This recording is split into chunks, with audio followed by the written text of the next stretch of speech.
última Páscoa. Os filhos de Israel celebraram a primeira Páscoa no dia em que foram libertos da escravidão no Egito. Deus lhes prometera libertação.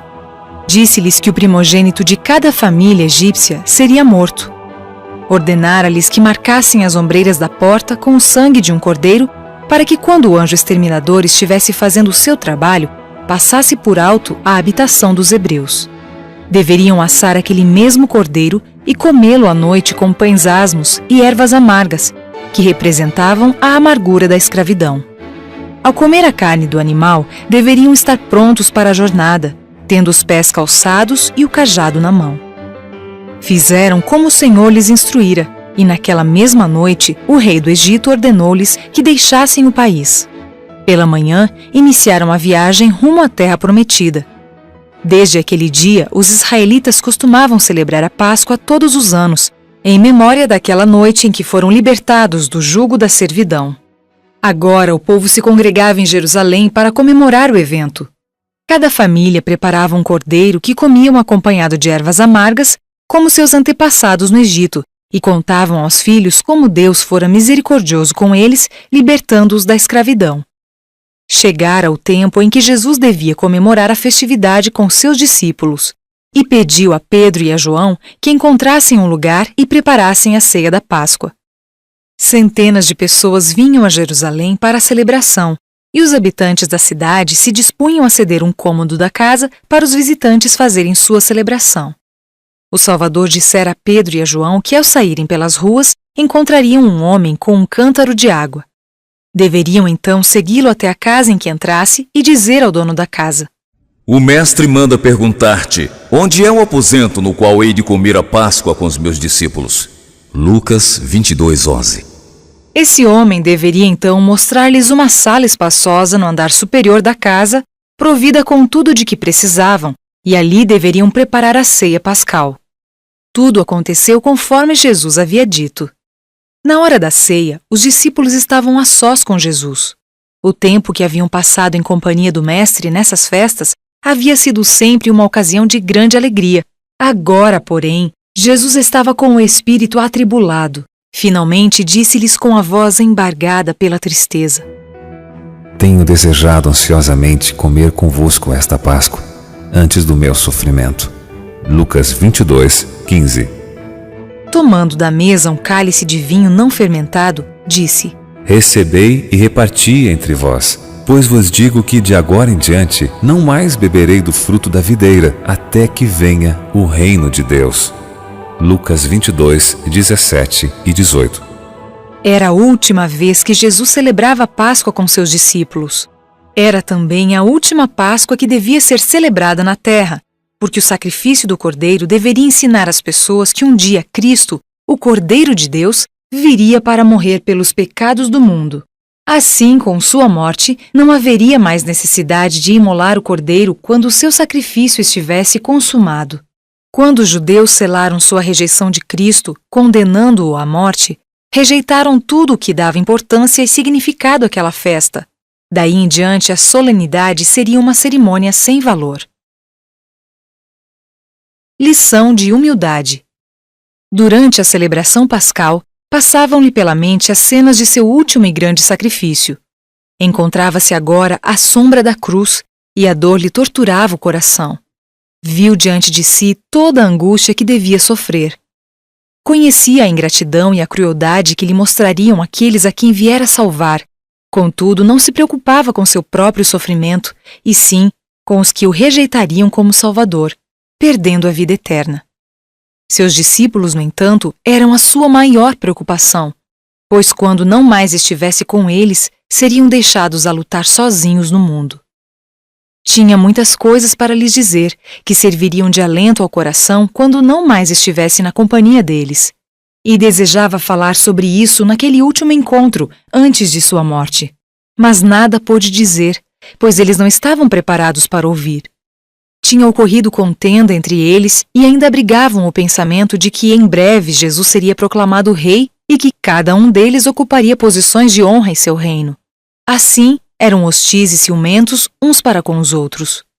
Havia ainda outro problema. Em uma festa, o servo devia lavar os pés dos convidados, e naquela ocasião fizeram os preparativos para isso.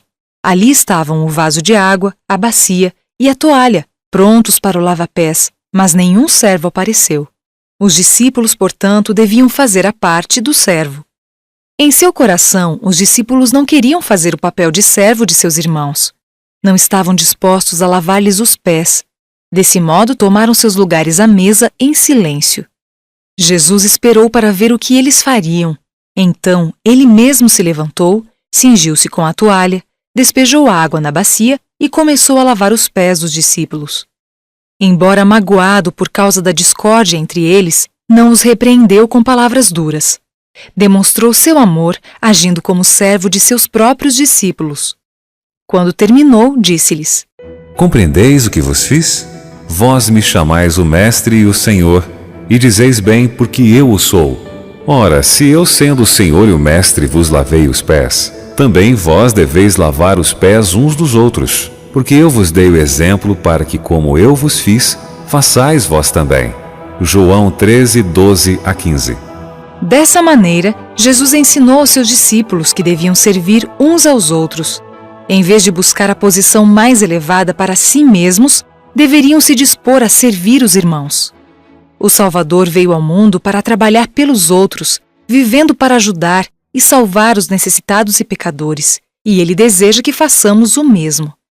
Os discípulos se sentiram envergonhados de seu ciúme e egoísmo.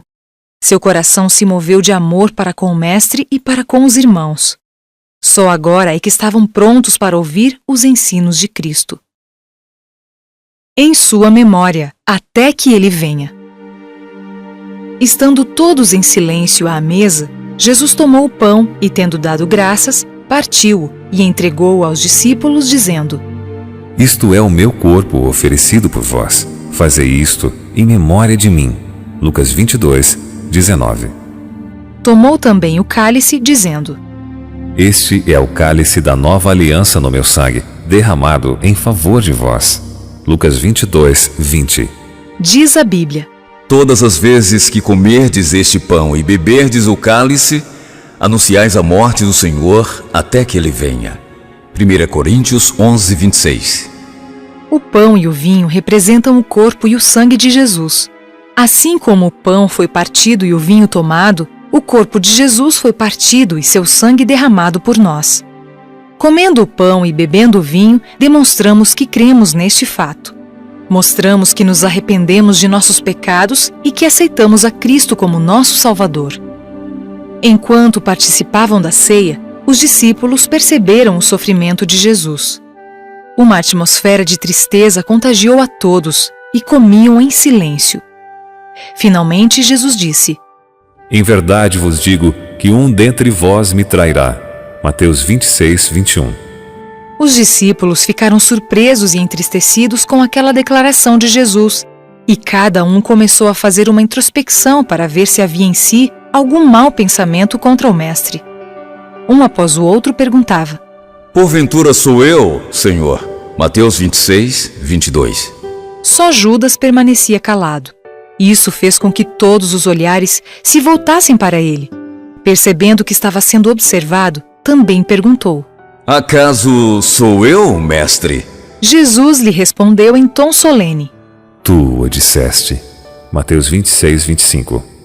Jesus havia lavado os pés de Judas, mas isso não fez com que amasse o Mestre mais do que antes. Ficou aborrecido porque Cristo havia feito o trabalho de um servo. Agora ele sabia que Jesus não seria rei, e isso fez com que ficasse mais determinado a traí-lo. Ao perceber que seu intento havia sido descoberto, não teve medo. Levantou-se zangado e deixou rapidamente a sala para realizar seu plano perverso. A retirada de Judas foi um alívio para os que ficaram. O rosto de Jesus iluminou-se e a nuvem de tristeza se dissipou. Cristo então conversou com eles durante algum tempo. Disse que ia para a casa de seu pai e que prepararia um lugar para eles e retornaria para levá-los consigo. Prometeu enviar o Espírito Santo para que fosse o mestre e consolador deles. Disse-lhes que orassem em seu nome e certamente suas orações seriam atendidas. Jesus então orou por eles, pedindo a Deus que os livrasse do mal e que amassem um ao outro assim como ele os amava. Jesus orou por nós do mesmo modo que orou pelos discípulos, dizendo: Não rogo somente por estes, mas também por aqueles que vierem a crer em mim, por intermédio da sua palavra, a fim de que todos sejam um. E como és tu, ó Pai, em mim e eu em ti, também sejam eles em nós, para que o mundo creia que tu me enviaste, eu neles e tu em mim, a fim de que sejam aperfeiçoados na unidade, para que o mundo conheça que tu me enviaste e os amaste, como também amaste a mim. João 17, 20, 21 e 23.